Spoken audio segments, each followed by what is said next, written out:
Welcome to Lifestyle Solopreneur, the community for entrepreneurs who put lifestyle first. Join your host, Flavia Barris, as she interviews successful lifestyle solopreneurs and shares ideas to help you find the perfect balance between lifestyle, business, and self.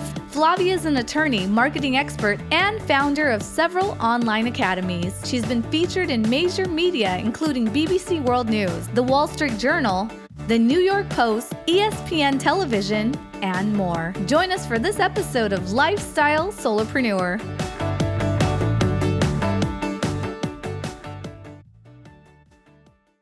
Lifestyle Solopreneurs. Today we get to speak with Gina Schinkel.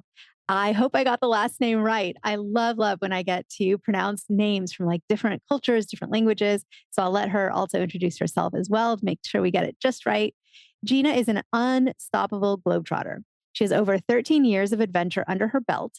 She hailed originally from the Netherlands, and her life journey has taken her to live in Aruba, Spain, Sweden, Belgium, Austria, and Australia, even New Zealand, Ireland, everywhere, among other incredible destinations.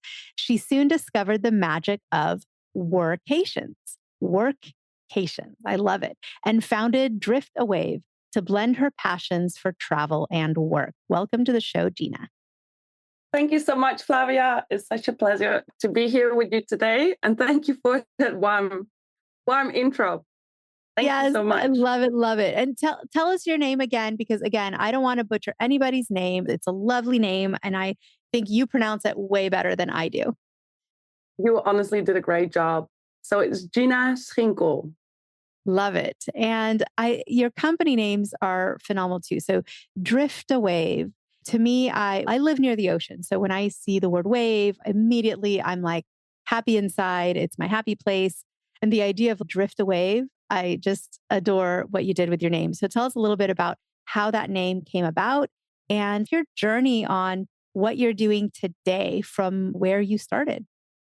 Thank you so much. So technically, Driftawave refers back to the ocean and basically also the movement that's happening today, transitioning towards the future of work, where people can just take their work with them along on their adventures. And personally, I'm so happy that this is possible today. I'll give you a bit of a background story. But during my studies, I already started traveling abroad. And then when the time came of graduation and having to find a job, basically, I decided to pack my bags and go to Latin America to backpack around for a year. Even before graduating, I actually already received a job offer with my employer at the time. And yeah, it said incredible things about me and welcomed me back as soon as I would finish traveling the world. 13 years down the line, I have still technically not returned. And actually, during one of my travels in Australia, I ended up working on an overnight cruise on the Great Barrier Reef. You can imagine that's quite, a magical happening. So I feel very connected towards the ocean. And that's also why the brand of Driftawave focuses a lot on ocean protection, because it's just really a magical place and it carries a lot of energy.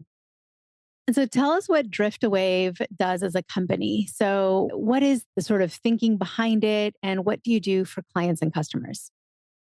Yeah, so technically it's a tour operator. So it's a travel company and we can curate any trip tailor-made. And basically the word workations, technically what we're aiming for are turnkey travel experiences for remote workers to unite them, to uplift community and to share those incredible experiences together. What are some of the more popular destinations? So I love the idea of remote workers these days. You don't have to actually take vacation time to experience living in a new place, because this way you can actually live and work somewhere versus just going on a vacation. I've done this. I did this before it was cool. So I did this probably before the internet was really like that happening of a thing. And definitely we didn't have remote work positions, but I was sent on a work assignment. So it was not, I was actually working there, but I got to go to Prague which the Czech Republic, Prague, it's just this magical, beautiful place. Amazing. Didn't speak the language, had to work through an interpreter, but I got to go and do a work assignment for 2 months. And so when you're somewhere for an extended period of time, it's no longer just a vacation. You're not just sightseeing the whole time. You're living there. You're figuring out how to go to the grocery store. You're figuring out how to get around public transportation and have a commute and whatever it is. So I've been a fan of what you do for people forever and ever, because the memories I have from those 2 months are more vivid and more special than so many other memories. So what are some popular sort of destinations that you have helped people explore as almost becoming mini residents for a short period of time? Incredible. I actually love that you picked Prague. I heard so many incredible stories about that place. Yeah, a very popular place is Croatia. We actually set up a trip combined with a yacht, and we found a village that's surrounded by nature in a hidden gem called Biograd na Moru. It's very close to the ocean. It's got a local town. So that's one of the trips that we set up. At the moment, we're also working in collaboration with Her Expat Life, and we set up a trip to facilitate an up-level your business workation retreat in Palermo, Sicily. And so we're working together with several partners already. At the moment, I'm working on setting up more trips as well. So more on that later. Definitely follow us and check us out if you're interested in remote work and travel experiences, because we're just getting started. It's so much fun. And I think it is also one of those things where somebody really needs your services, because trying to figure out if someone's doing this on their own, right? They need to figure out where would have adequate Wi-Fi and internet so that I can keep doing my job properly? Or do I need a visa? How do I get from the airport to the place I want to be? Is just to go through someone like you who's experienced and reputable and has all of that figured out, I think makes it possible for people who wouldn't otherwise be able to do something like this. Yeah, 100%. Once I started diving deeper in the whole concept and positioning, I soon came to understand that there's so many remote workers as well. Even myself, I came from a backpacking background, for example. So for me, it became the new normal to go on solo travel trips or travel with other people. But then, for example, I've come to realize when I was speaking with my colleagues at LinkedIn at the time that some of them have never done such a thing. So all of a sudden, this also became a possibility for them. I think in general, solo travel is becoming more popular nowadays. But then, for example, if you look at some of the other groups, let's say a digital nomad or a solopreneur, they might actually be spending a lot of time by themselves, also looking for like-minded people to share their experiences and joys of life, so to say, but do also have the opportunity to, take their time for themselves. So, what are some sort of learning things that have happened to you? Because obviously, anytime someone starts a new venture, or you turn your passion and what you love doing into a business, there's going to be challenges along the way and a lot of learning. And there's going to be a lot of things that you need to get good at or things that you need to develop. What have some of your challenges been and some of the lessons that you've learned as you've built this amazing business? Very good question, Flavia. It's been a complete adventure. Definitely after being on the road for 13 years, this was a new one. I think the one thing that stood out to me definitely is it's a test towards your resilience, right? And you get to know yourself in a complete different way. I think the biggest challenge was to set up this construction. Everything takes 100 times more time than you think in your mind, because you have that vision, right? That's your goal, that's your horizon, that's where you're aiming at. But then you have to find different ways potentially on how to get there. So I found it really important to connect with other entrepreneurs, keep on asking questions, listen to what people think of it. And then based upon that, still be able to make your own decision, because even though that person might be very experienced, even in that particular field or that certain topic, it can be that they don't necessarily have heard all the things that you've seen happening. So I think that's definitely something that I'm learning at the moment, which is a huge adventure, but at the same time, something that I didn't really expect to experience in such a special way. So once I started telling people about what I was planning to do and asking them all these questions, the more people started sharing excitement, and other people actually become your eyes and your ears. And all of a sudden, this started floating like energy and contributions of many. So even though you're alone, you're technically not alone, if that makes sense. So there's community.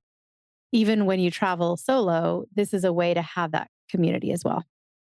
Yeah, 100%. Yeah, I think at the end of the day, it all comes down to community. Actually, about 2 weeks ago now, I visited an event for communities, actually, community led in London. And it was very interesting that even within companies, there are communities. It can lead up to major successes like VC. It's always important to listen to input from what the community actually wants. So I think this is only going to get bigger in the future. And at the same time, I'm also being very aware that people also move through different life stages, right? Maybe before you're single, maybe a couple months later or a year later, you have a partner or you have children, or let's say some people have been traveling the road for 5 years and all of a sudden they decide to have a more permanent base, but they never lost a travel bug. There's so many different types of communities, and throughout your life, you change as well. I think the thing with remote communities in particular is the big difference also with remote work. You have to go look for that experience, whereas normally you would be born in a certain place, and then obviously the friends of your family and your family that's around you, you go to the local school and you connect with those people, or the church, or whichever. Maybe you join a sports club. And so those things were all naturally in your environment. Whereas with the whole world of remote, you basically have to go out and find that infrastructure. Yet at the same time, this provides a lot of opportunity because you're able to connect instantly based on those similar passions or shared goals that you have. And then I do believe that by then having this in-person meeting, for example, like a workation, I think that just brings an enormous extra layer of connection. So one of the challenges of combining remote work with vacationing and exploring and adventuring and being elsewhere is honestly like choosing where to go, because you have to do it sequentially. You can't be in two places at one time. So at some point you have to say, okay, where to first or where to next? And for you, I'm so curious because you've been to so many, a really wide variety of places. What is one of the top three coming up places where you yourself want to go and work remotely for some time? Good question. I would love to go to the Philippines. I think it's a major upcoming area when it comes down to digital nomadism and remote workers. I would love to return to Latin America. I do know at the moment the internet is not that stable, so I wouldn't necessarily recommend. But if, for example, let's say Ecuador would be ready for that, I think that would be a phenomenal location. And then the third one, I think I would still pick Croatia this time. It's a beautiful country. The people really impressed me, even from their background. I guess it's like the communism time. They're very much a collective culture. It's very safe.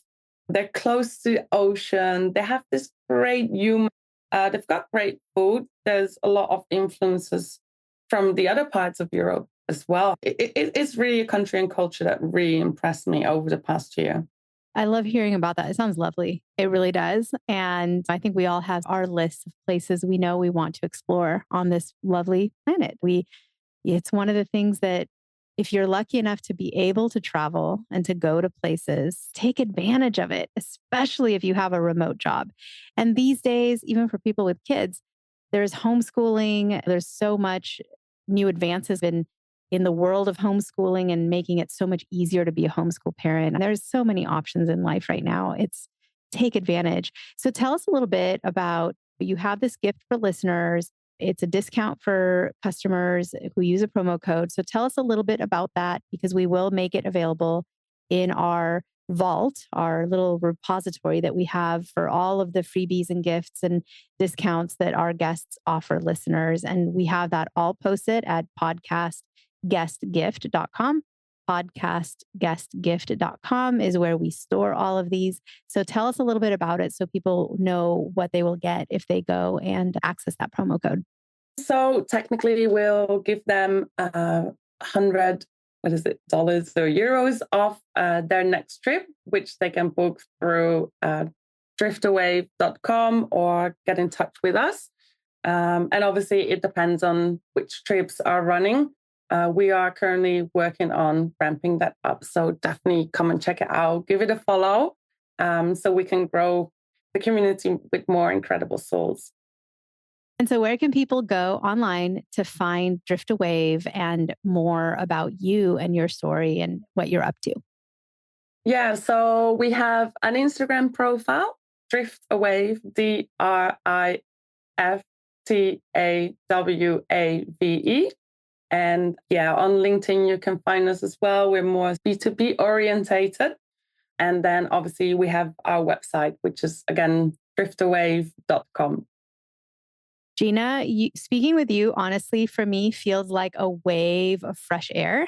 Not to pun, because I know it's Driftawave, but I truly feel refreshed and excited and looking at my little bucket list of places that I want to make sure I get to visit on this beautiful planet. And so for that inspiration, I thank you so much. And for the time you have devoted today to us and all of us listeners to you.